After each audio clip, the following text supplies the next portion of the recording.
Hi everyone and welcome back to my channel. If you haven't been watching any of my videos for the past month, you might not know that for every week in March we are trying out a different person's routine. So far we've done Alicia Vikander, Brie Larson's, and some of the Real Housewives. And this week, obviously by the title, you can see that I'm going to be trying my mom's workout routine. If you watched my first ever video, you might have noticed that I mentioned that my mom had gotten prolapse, which attributed to us not wanting to work out as much, but she finally got the all clear from her doctor to start working out again with a more tailored routine. Now, if you don't know what prolapse is, because I didn't really, when I first heard of it, like I've heard the word, but I didn't really know what it meant.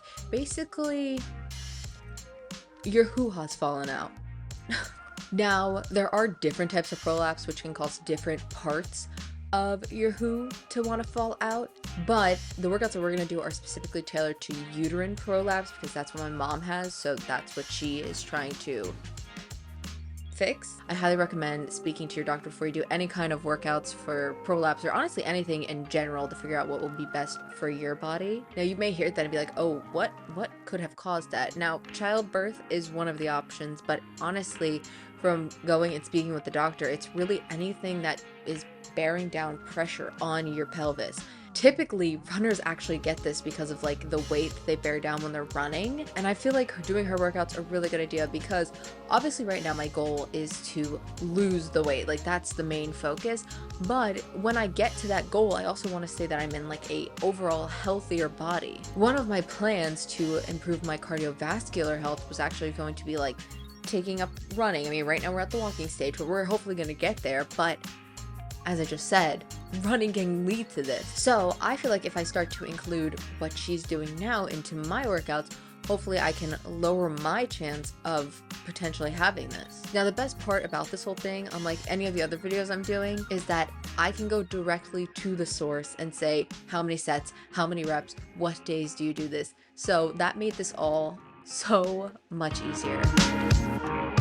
Since it is my mom's routine, I decided to like kind of let her take the lead of like when we get to do our rest days and stuff this week. Usually we go for the weekends. We decided to do our rest days as our first 2 days, mostly because we stayed up a little bit too late those 2 days playing Fortnite, so we weren't able to get up as early as we want in the morning, and we just hate going down to the gym in the afternoon because usually it's hot, there's too many people there, so it's just like an overall losing situation for us.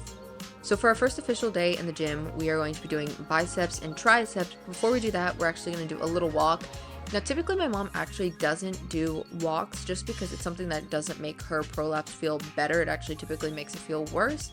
But she decided to do just a little light walk with me today. My mom actually thought her workout was going to be really easy and like such a breeze for me, and I felt like it could be, but it was kind of 50-50 depending on how much weight I used.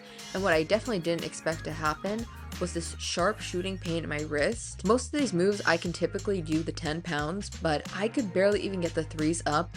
I think what happened was on the side curls, I just turned my wrist wrong and messed it up, and then doing the Zotoman curls just like absolutely ruined my wrist. So it made it so much harder this workout because anytime I moved my wrist wrong, I got like a sharp shooting pain in it. Now, I thought I was sore from the Alicia Vikander skull crushers, but this was so much worse because my mom had us go back to back with holding one weight together and then doing single arm skull crushers, and she was then confused as to why I was so exhausted, as if we didn't just do back-to-back skull crushers.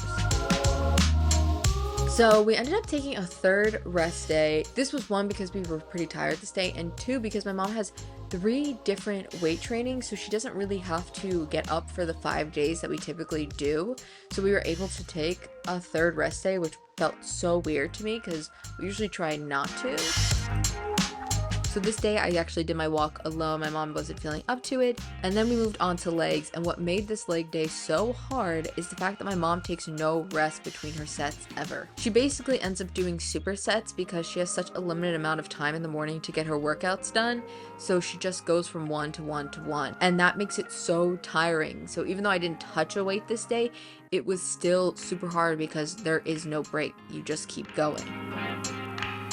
For day 6, we are doing shoulders, back, and chest, but we actually started with a walk today, and then we moved over to the weights. And this day I was probably the most comfortable with since I have every single move in my own routine. I will say I've never tried so many different variations of a lat pull down than doing these videos that I've been filming for the past month. Every single one of them I weirdly ended up liking though, so I'm gonna go with the lat pull down, maybe like my favorite move of all time. So for day 7, we actually got a choice of doing a bonus workout because my mom wants to do some yoga in her workouts, but she hasn't fully got to incorporate it. So we were gonna try it this day, but did we? No. Should we have? Yes. But technically it was optional, so it's not like we really messed too much up by not doing it. My mom really thought that her workout was going to be the worst out of all these videos, and the reason that it's not is not because it did happen to come right after Brie Larson's disastrous workout, but because of something I have not discussed yet in this video. What makes her workout so tailored to prolapse is not anything to do with the lack of squats or any type of move. It's actually entirely about how you're breathing. If you watch any of the clips, you'll notice that I start to breathe out when the moves become challenging, and that's because what it's doing when you breathe out is pulling your pelvis up, which is then creating a strong pelvic floor, which is then in turn protecting you. The whole breathing is what made it so difficult for me because I'm forgetting that I'm supposed to be breathing out right now. And if you pay attention on the leg day, that's probably when I do the least amount of breathing out properly, because she was not there to remind me, hey, you're supposed to be breathing out like this. The benefit of this all is that this actually made me realize that I'm holding my breath when I'm doing my weights. Like, I'm not even breathing in or out, I'm just holding my breath, which is so not good. I also saw a benefit in the breathing because when you're coming to that last rep and you're like struggling to get it up, I noticed that when I breathed out, it helped me create a force to pull the weight up better. Now, a lot of my mom's moves are actually already in my current routine because when we first started working out, we made the same routine and we followed it together. So there's really no new moves that I'm going to be adding into my routine, which is probably good because I really am at a capacity for how many more moves I can add to my routine. Since I'm not adding any of the moves, I will be adding the breathing in because obviously that is the most important part of these whole workouts, is making sure you're breathing properly and creating a strong pelvic floor. In the future, I think we'll definitely be able to redo my mom's routine again because she is constantly evolving this routine. I mean, up until the day of actually filming this video, she was still making changes to her routine to just figure out what will be best for her prolapse. So there's definitely a chance that we can do a different version of her routine in the future. But that's all for this week. Make sure you guys come back next week to see who our last person is. I will give a little spoiler.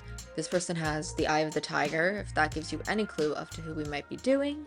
But till then, roll the outro.